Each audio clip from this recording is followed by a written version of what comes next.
How did the NFL get started? The NFL was founded in 1920 by Anglo football enthusiasts who wanted to create their own professional league.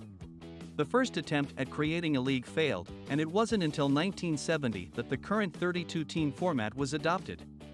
At first, the NFL consisted of just 12 teams. NFL Bounty Bowl, the scandal that shook the NFL.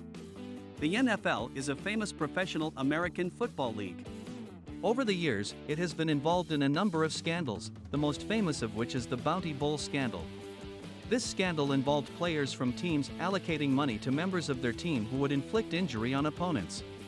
The incident took place at a Thanksgiving game in 1989 and resulted in numerous players being suspended from play. Ever since then, the NFL has been struggling to regain the trust of its fans. Are you curious to know more about this scandal? The 1989 Thanksgiving Classic between the San Francisco 49ers and the Cincinnati Bengals was marred by a bounty scandal. 5 players, linebacker James Lee, defensive back Alan Page, safety Rodney Harrison, running back Fred Taylor, and cornerback William Gay were suspended for their role in setting bounties on opposing players. This event led to player unrest within the NFL, which ultimately led to stricter penalties and rules against bounty bowls. The scandal was a pivotal moment in the history of the NFL, and it's important to understand what happened so that we can learn from it.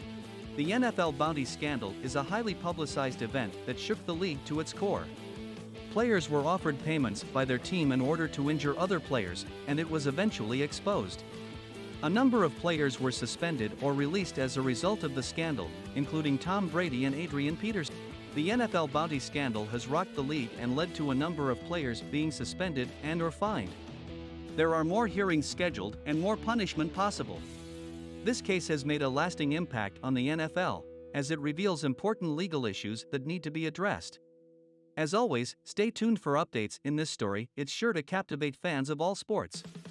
Conclusion: the NFL Bounty Bowl scandal was a major scandal that shook the NFL in 2016. It all started with a dispute between players at the 1989 Thanksgiving Classic. 2 players, San Francisco 49ers linebacker Ray McDonald and Seattle Seahawks cornerback Richard Sherman, got into a physical altercation that led to McDonald being placed on the exempt list. As a result, other players on their respective teams began giving him awards called bounties, cash rewards given to players who inflict serious injury on their opponents. This led to widespread abuse of bounty programs across the NFL, with players offering and receiving rewards for injuring opposing players at all levels of the game. Ultimately, the NFL was forced to suspend all players for at least 4 games for their involvement in the scandal.